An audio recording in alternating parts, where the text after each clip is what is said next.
መስደብ ምላስ ወሉኢኑ ቢማ ቃሉ አላ አላህ በተናገሩት ነገር ተረገሙ አለ አላህ። ምላስ እቺ ለስላሳ ስጋ ሁሉም ነገር አንድ እኮ ነው ማሸጋላት። አይንም አንድ ነው። ምላስስ ጥርስ አለ እና አቶ ከንፈራሉ ሁሉም አለ። ነገር ግን አደጋዋ የባሰ ዱንያ ላይ ጭምር አደጋ መታመጥ አይደል?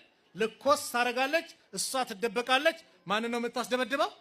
እነ ከንፈርን እነ ጥርስ ነው አይደል? ዱንያ ላይ ራሱ መከራ መታመጣው። ሱብሃንአላህ አላህ አንድ አድርጎ ፈጠረው አይደል? አለም ነጃአል ለሁ አይነይን ወሊሳነን ወሸፈተይን። ምላስን አንድ፣ ሁለት አይን ሁለት ከናፍር አለ አላህ።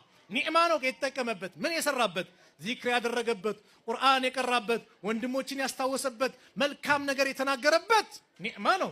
በተቃራኒውም ደግሞ እርግማንም ይመጣል፣ አደጋ ውስጥ ይወድቃል።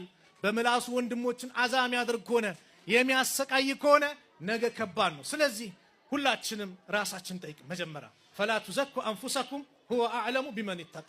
ነፍሶቻችሁን ላይ አታድርሷል። ማን አላህን ፈሪ እንደሆነ አላህ ያውቃል ብሎናል ነብዩ አላህ ብሎናል። ስለዚህ የራሴ ችግር ራሴ ሊው ጡባ ሊመን ሸገለት አይብሁ ሚን ዑዩብ الناس ጡባ ጀነት ተረጋገጠችለት፣ የጀነትን ጸጋ አገኘ። ምን አይነት ሰው? ሊመን ሸገለት አይቡ ነውሩ ቢዚ አደረገው። ያ አላህ የሰራውት ወንጀል ባይኔ ያየሁት እንደዚህ ያመለጠኝ ሰላት እያለ የሱ ነገር ብቻ ስለራሱ የሚያስጨንቀው ሰው እድለኛ ነው። ከማን?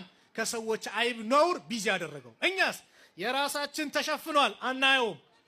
ምናየው ወዴት ነው? ወደ ሰዎች ነው። እከሌ እንደዚህ ሆኖ እከሌ እሱ ደግሞ ምንድነው? እንዲህ በሰዎች ጉዳይ ቢዚ እንሆናለን፣ ራሳችንን እንረሳለን። ሐሲቡ አንፉሰኩም ቀብለ አን ቱሐሰቡ